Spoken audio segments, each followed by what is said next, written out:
Allow me to begin this video by stating up front that I think Silent Hill 2's remake turned out a million times better than I expected it to. Pre-release, I thought Bloober Team would at best do okay, but what they have delivered is so much more than that. The attention to the little details, for example, is nigh on unrivaled in the horror genre, to the extent I made 2 videos about them. Hit the card on screen now to check the first of them out. From references like the hotel room featured in Silent Hill 3 and Maria's reticence to go near the house where part of add-on Born from a Wish takes place.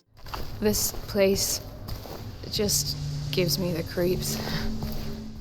To the word guilt disappearing on a poster after you examine it, or Eddie's cold breath alluding to his own icy manifestation of the town, there is a ridiculous amount of things to spot for those paying close attention. Graphically, Silent Hill 2 is spectacular as well. Having played The Medium, a visual feast which clearly took inspiration, at least in part, from Konami's series, I wasn't overly worried about the remake's aesthetics, but I was still blown away. The highest praise I can give it is that the town and its various locales look exactly how I remembered them. Admittedly, I'm not such a fan of James's Otherworld. Its metal and rust I find considerably less unsettling than the original's subtler damp and decay, but everything else is mustard. On top of all that, there's also the vastly improved boss battles which actually require engagement this time around, as well as the significantly refined combat mechanics. Those are just some of my personal highlights, but hopefully it's enough to drive home the message before I get into the meat of this video. I think Silent Hill 2's remake is a really good video game. In spite of that though, there are things that I consider to be not so great compared to the original, although a lot of that is going to be down to what you prefer.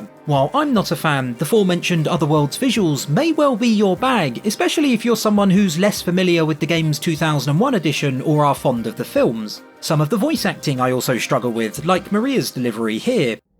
You said you took everything. But you forgot that videotape we made. I wonder if it's still there. How do you know about that? Aren't you Maria? I'm not your Mary. A far cry from her previous malevolence. You said you took everything, but you forgot that videotape we made. I wonder if it's still there. How do you know about that? Aren't you Maria? I'm not your Mary. Again, though, for those who are used to the better standards of performance we mostly get nowadays, the original's off-kilter dialogue possibly won't come off as disconcerting, but rather plain terrible. The same can be said of the camera changes too. I love the sense of claustrophobia, of suffocation the semi-fixed camera angles lend proceedings in the original. However, I can also completely understand those who believe the remake's over-the-shoulder perspective to be superior. Long story short, most of what I consider negatives about the game might be positives for others. Also, in this black and white world we live in where everything has to be in extremes, it's also totally fine to love both. I certainly do. There is one part of Silent Hill 2's remake though that I believe to be an absolute disaster, one that no amount of personal preference can gloss over, and that is its truly diabolical pacing. I tend to consider a game's pacing from 3 perspectives. First, at a high level, that is, how well are a game's levels, areas, or major sections paced as part of the experience in its entirety. Second, how well are each of those individual segments paced. And finally, the same for the way its story is handled.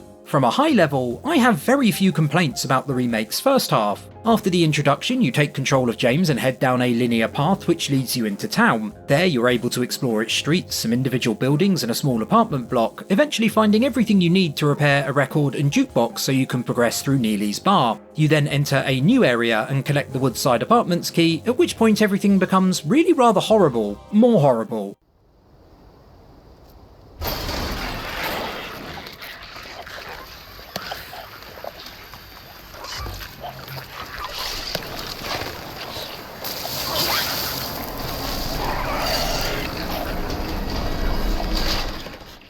Entering the apartments, 2's first dungeon of sorts, you navigate the building in its quieter form before the Otherworld takes its place and combat becomes more prevalent, culminating in your first confrontation with Pyramid Head. Then, a reprieve. You search the park, are introduced to Maria, and explore a new part of town, which again finishes with a frantic race to safety as the wind howls. After a few minutes spent in Heaven's Night, there's a second interlude in the cinema, after which you begin your journey through Brookhaven Hospital. This second dungeon follows a similar structure to the apartments, with the only difference being that its boss battle signals the introduction of the other world as opposed to its climax.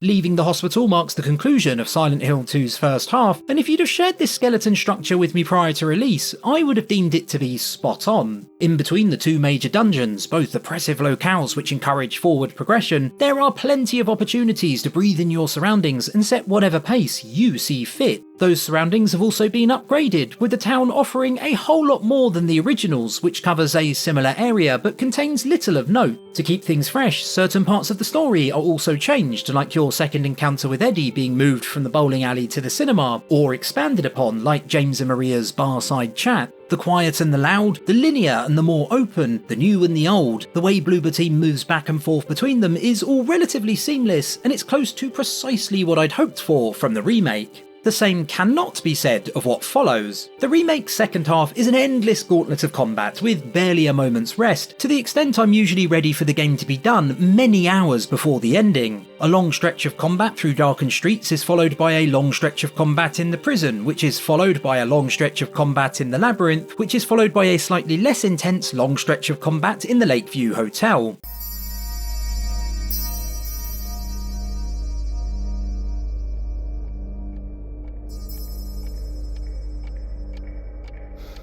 God damn it.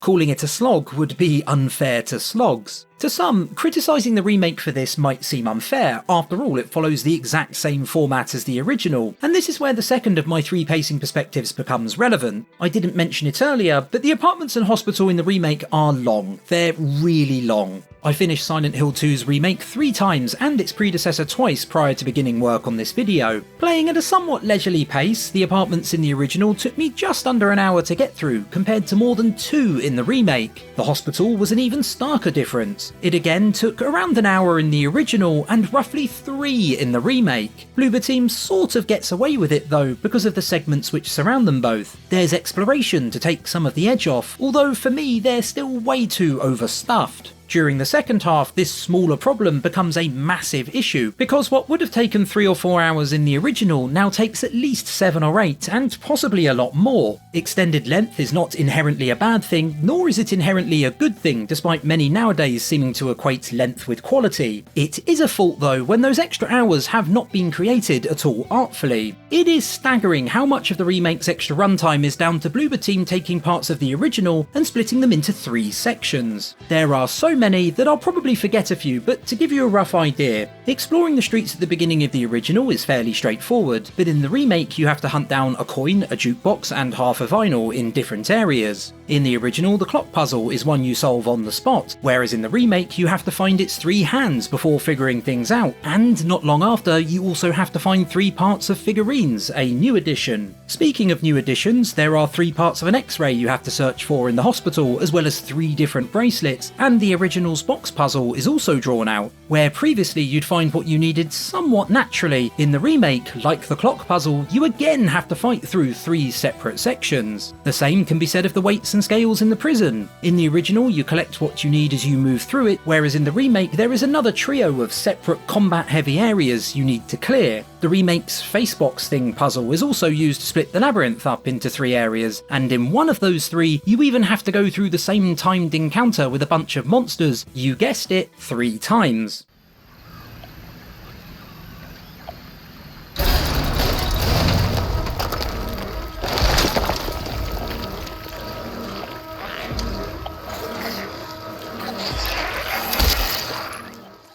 As I said, there's probably more too, but I think that list is enough to illustrate my point. It would be fine if all these 3-item scavenger hunts or 3-area combat trials added anything of real substance, but they don't. They're mostly just fighting, and more fighting, with a few new puzzles thrown in, and they take away any of the sting the admittedly much improved combat could have had. I've heard several people say that combat isn't the point of the 2001 original, and while I'd be inclined to disagree, without it there'd be much less of an actual game, what I will say is that its more sparing use makes it effective. Periods spent fighting various abominations are much tenser because they feel like shorter, sharper shocks to the system, compared to the remake where it all becomes a bit run-of-the-mill by the time you've left the hospital, if not before. You battle so many creatures so often that even during the game's early stages, much of the fear they're meant to evoke quickly wears away. Apart from the mannequins that can climb walls in the prison, those things will forever be pure nightmare fuel.